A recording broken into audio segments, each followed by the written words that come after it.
Clip number 172۔ اس clip میں آپ قرآن پاک کی سورہ نساء کی آیت نمبر 16 سے 18 تک کی تلاوت، ترجمہ اور تفسیر قرآن صراط الجنان سنیں گے۔ بسم اللہ الرحمن الرحیم۔ ترجمہ، اللہ کے نام سے شروع جو نہایت مہربان رحمت والا ہے۔ واللذان یأتیانها منکم فآذوہما فإن تابا وأصلحا فأعرضوا عنهما إن الله كان توابا رحيما۔ ترجمہ، اور تم میں جو مرد عورت ایسا کام کریں ان کو تکلیف پہنچاؤ، پھر اگر وہ توبہ کر لیں اور اپنی اصلاح کر لیں تو ان کا پیچھا چھوڑ دو، بے شک اللہ بڑا توبہ قبول کرنے والا مہربان ہے۔ فآذوہما، ان دونوں کو تکلیف پہنچاؤ۔ بے حیائی کا ارتکاب کرنے والوں کے متعلق سزا کا بیان کرتے ہوئے فرمایا کہ انہیں ایذا دو، جیسے جھڑک کر، برا بھلا کہہ کر، شرم دلا کر، جوتیاں وغیرہ مار کر، زبانی اور بدنی دونوں طرح سے ایذا دو۔ زنا کی سزا پہلے ایذا دینا مقرر کی گئی، پھر قید کرنا، پھر کوڑے مارنا یا سنگسار کرنا۔ یہ آیت بھی حد زنا کی آیت سے منسوخ ہے۔ بعض علماء نے فرمایا کہ پچھلی آیت میں فاحشہ سے مراد خود عورت کا عورت سے بے حیائی کا کام کرنا ہے۔ واللذان یأتیانہا سے مرد کا مرد سے لواطت کرنا مراد ہے۔ اس صورت میں یہ آیت منسوخ نہیں بلکہ محکم ہے، اور اس سے یہ بھی معلوم ہوا کہ لواطت اور مصاحقت یعنی عورتوں کی عورتوں سے بے حیائی میں حد مقرر نہیں بلکہ تعزیر ہے، یعنی قاضی کی ثوابدید پر ہے، وہ جو چاہے سزا دے۔ یہی امام اعظم ابو حنیفہ کا قول ہے۔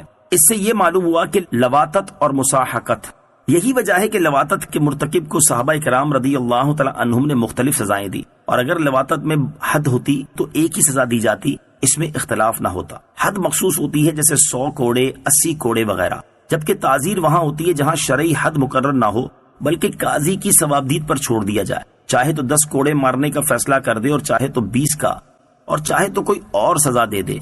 فَإِن تَابَا وَأَصْلَحَا، پھر اگر وہ توبہ کر لیں اور اپنی اصلاح کر لیں۔ فرمایا گیا کہ بے حیائی کا ارتکاب کرنے والے اگر پچھلے گناہوں پر نادم ہو جائیں اور آئندہ کے لیے اپنی اصلاح کر لیں تو انہیں چھوڑ دو۔ اس سے معلوم ہوا کہ تعزیر کا مستحق مجرم اگر تعزیر سے پہلے صحیح معنی میں توبہ کر لے تو اس پر خواہ مخواہ تعزیر لگانا ضروری نہیں۔ توبہ کے معنی ہوتے رجوع کرنا، لوٹنا۔ اگر یہ بندے کی صفت ہو تو معنی ہوں گے گناہ یا ارادہ گناہ سے رجوع کرنا، اور اگر رب تعالیٰ کی صفت ہو تو معنی ہوں گے بندے کی توبہ قبول فرمانا یا اپنی رحمت کو بندے کی طرف متوجہ کرنا۔ انما التوبة على الله للذين يعملون السوء بجهالة ثم يتوبون من قريب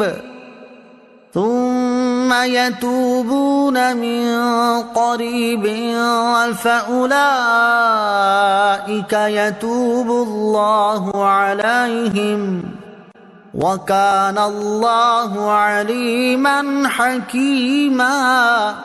ترجمہ، وہ توبہ جس کا قبول کرنا اللہ نے اپنے فضل سے لازم کر لیا ہے وہ انہی کی ہے جو نادانی سے برائی کر بیٹھیں، پھر تھوڑی دیر میں توبہ کر لیں۔ ایسوں پر اللہ اپنی رحمت سے رجوع کرتا ہے اور اللہ علم و حکمت والا ہے۔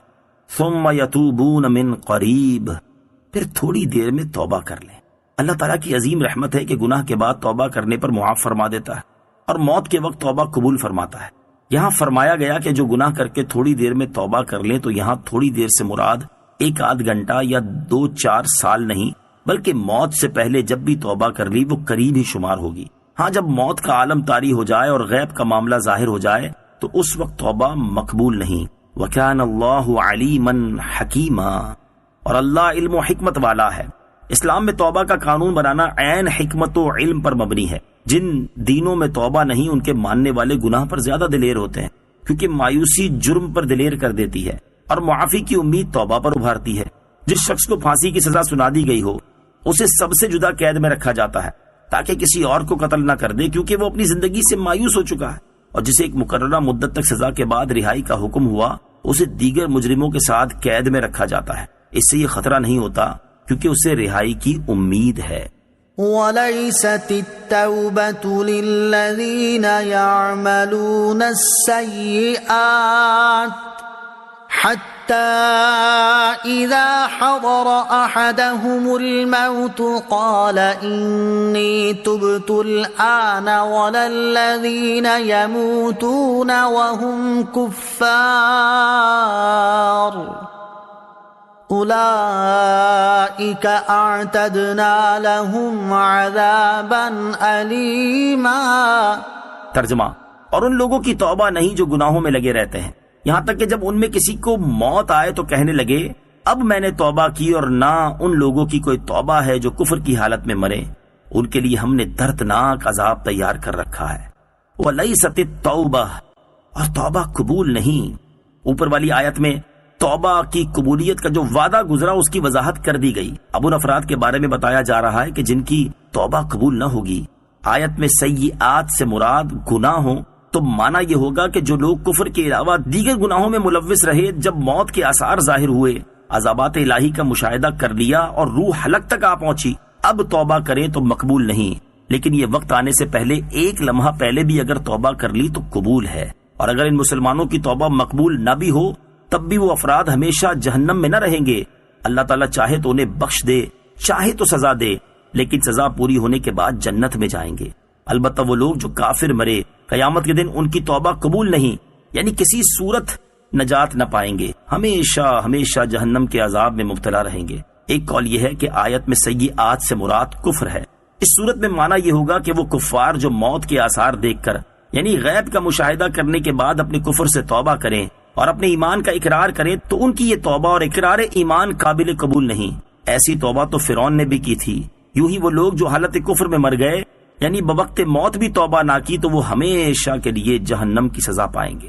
کافر کے لیے دعائے مغفرت کرنے کا شرعی حکم، جو کسی کافر کے لیے اس کے مرنے کے بعد اس کے کفر کا علم ہونے کی صورت میں دعائے مغفرت کرے، یا کسی مردہ مرتد کو مرحوم یا مغفور کہے، یا کسی مرے ہوئے ہندو کو بیکنٹھ باشی یعنی جنتی کہے، وہ خود کافر ہے۔ اللہ تعالیٰ ارشاد فرماتا ہے ما كان للنبي والذين آمنوا أن يستغفروا للمشركين ولو كانوا أولي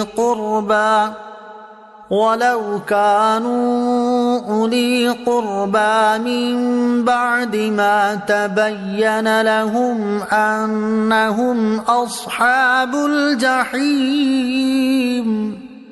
ترجمہ، نبی اور ایمان والوں کے لیے لائق نہیں کہ مشرکوں کے لیے مغفرت کی دعا مانگے، اگرچہ وہ رشتہ دار ہوں، جبکہ ان کے لیے واضح ہو چکا ہے کہ وہ دوزخی ہیں۔